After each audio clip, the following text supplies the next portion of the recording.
मौजूद है, जिसके अंदर माल मवेशी था वो भी जल गए हैं। हमारा नुकसान हुआ तो ये इंतजामिया की वजह से हुआ।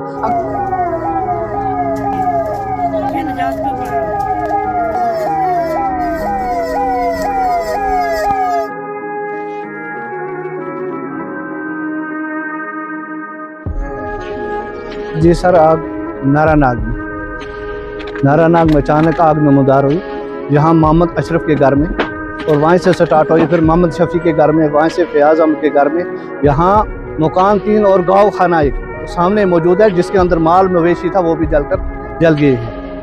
तो इसमें कुछ बाकी नहीं। अब गुजारिश इतनी है कि इनके लिए फ़ौरन कुछ न कुछ गवर्नमेंट को ऐसा इंतज़ाम किए जाए कि ताकि इनके बच्चों अपनों को परवरिश कर सके और इस मुसीबत से इस वक्ती तौर आज़ाद हो जाए। वादे तो बहुत किए थे, वादे तो बहुत किए गए थे, लेकिन वो ज़ुबानी वादे थे, अमली कुछ नहीं हुआ, अमली तौर कुछ नहीं हुआ है। हम ये गुजारिश करते हैं कि पहला हमारा जो रिक्वेस्ट था उस वक्त ये वादा था कि यहाँ फायर सर्विस होगी। अगर फायर इस वक्त तो हम क्लियर कहते हैं, अगर ये हमारा नुकसान हुआ तो ये इंतजामिया की वजह से हुआ। अगर फायर सर्विस यहाँ मौजूद होती तो इतना बड़ा नुकसान ना हो। बाकी तो चलो क्या है क्या, फिर भी इन गांव वालों लोगों ने, हमसायों ने बहुत मदद की, वरना यहाँ जितने भी घर के बच्चे थे या जो कुछ था वो सब कुछ खत्म हो जाता था, माली नुकसान बहुत होता था। लेकिन गांव वालों की मदद से अल्लाह का करम हुआ कि जब तक इन्होंने इनको निकाला और मकान तो पूरा खत्म हो गया। जब फायर सर्विस पहुंची वहाँ कुछ मौजूद नहीं था, फिर आने और ना आने का कोई मतलब नहीं है जनाब। इसलिए हमारी रिक्वेस्ट है कि जैसे पहला वादा हुआ है वैसा वादा नहीं होना चाहिए। अब हमें गवर्नमेंट से गुजारिश है कि फौरन वांगत के अंदर यहाँ फायर सर्विस मौजूद होनी चाहिए, ताकि मौके पर 10-15 मिनट के अंदर पहुँच सके। इस वक्त जनाब 3 मकान जले हैं, 3 मकान एक गाँव। भी बताओ, आप खुद अंदाजा लगाओ कि जिस मकान के अंदर आप रहते हैं, जो मकान आपने बनाया है, उस मकान के अंदर कितना कुछ माल है। अब ये देखिए, ये लोग भी बेचारे जो है इन्होंने सब कुछ करके इसी मकान के अंदर रखा था।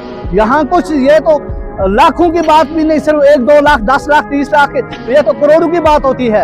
अब हम गवर्नमेंट से रिक्वेस्ट करते हैं कि चलो इनकी कुछ न कुछ करें ताकि अपना मकान बना सके। ये जो राशन था वो भी जलकर यहाँ खत्म हो गया। अब खाने के लिए बच्चों को कुछ नहीं है। माल जायदाद की तो बात ही नहीं, अगर उसके हम बिल बनाएंगे तो वो बड़ी बात बनती है, क्योंकि आपको भी पता है, जो इंतजामिया वाले लोग हैं उनको भी पता है कि मकान के अंदर क्या होता है, कितना होता है।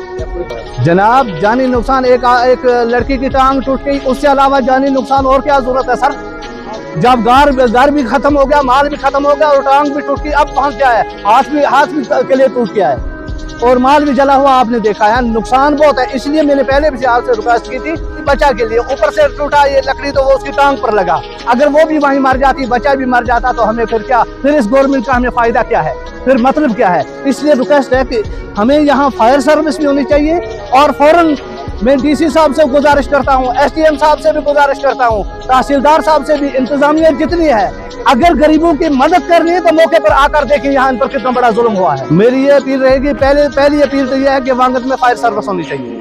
दूसरी अपील यह है कि ये 3 मकान बनना चाहिए और ये गाँव खाना जो है ये बनना चाहिए, और जितना माल इनका जल गया है वो माल पूरा इनको मिलना चाहिए। और वक्ती तौर इस वक्त, इस टाइम, इस सीजन में इनको खाने के लिए, पीने के लिए, रहने के लिए बिस्तर, बर्तन वगैरह कुछ मौजूद नहीं है।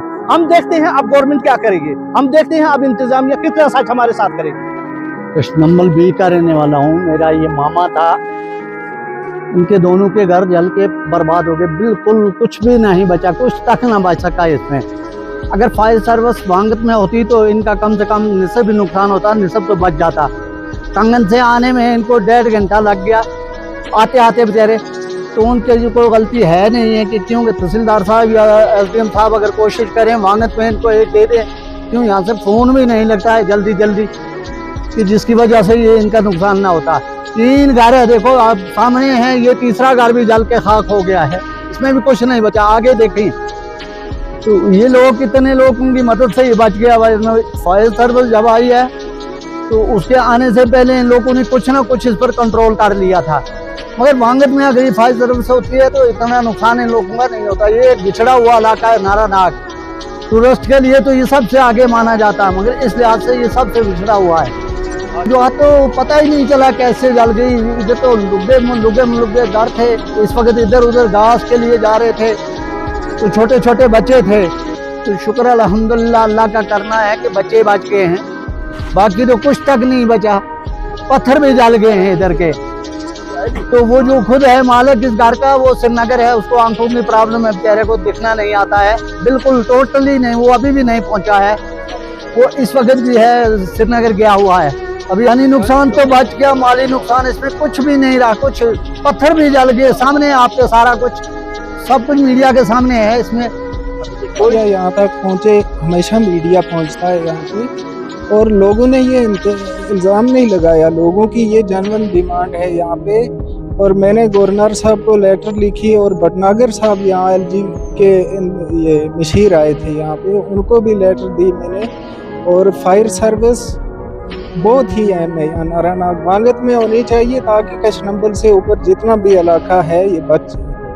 तो यहाँ पे इस साल एक और मकान जला है, वांगत नीचे बनी आरम में जला है, तो बहुत ही प्रॉब्लम है ये लोगों को। बिल्कुल, मैंने भी जिस तरीके से मुझसे हो सकता है मैंने कहा, और गवर्नर साहब को लेटर मैंने ही दी है अपनी, और भटनागर साहब जो आए उनको भी दी है जो मुझसे हो सकता है। फिर दूसरे दिन डीसी साहब यहाँ आए थे, उनको भी बोला, लोगों ने भी बोला, उनको पता है, इंतज़ामिया को पता है सब कुछ।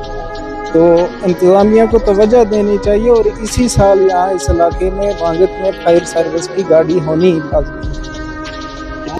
यहाँ पे ये चौथा मकान है, 2-3 नारानाग में जले इस साल, और बनी आरम जला है एक मकान। बिल्कुल यहाँ ये लोगों को भी तवक्को रखनी चाहिए, क्योंकि कुछ काम ऐसे होते हैं जिनमें थोड़ी सी देर भी लगती है। तो इंतज़ामिया को जल्दी करनी चाहिए, ताकि गरीब लोग हैं जो इनको मज़ीद मुसीबतें ना उठानी पड़े।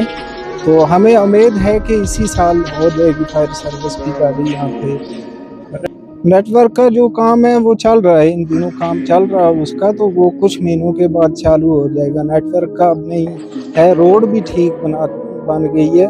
तो यहाँ पे एम्बुलेंस की है दिक्कत, बाबा नगरी हॉस्पिटल और वांगत है, जो वहाँ पे एम्बुलेंस खत्म हो चुकी है। एक तो वो जनरल डिमांड है, और फायर सर्विस की जो गाड़ी है, तो ये बहुत ही अहम है। शफी जागल, दूसरा भाई है गामी मामा का लड़का अशरफ जागल, उन दोनों हो गया मामा भांजों का नुकसान बहुत। कुछ नहीं रहा भाई, कपड़े शपड़े रह के जो गाल में है, और कोई चीज़ नहीं रही यार, कोई शय नहीं रही, खाने पीने का बिस्तर शिस्तर सब कुछ जल गया। गाय 2 था वो भी गया, जगह खत्म हो गया।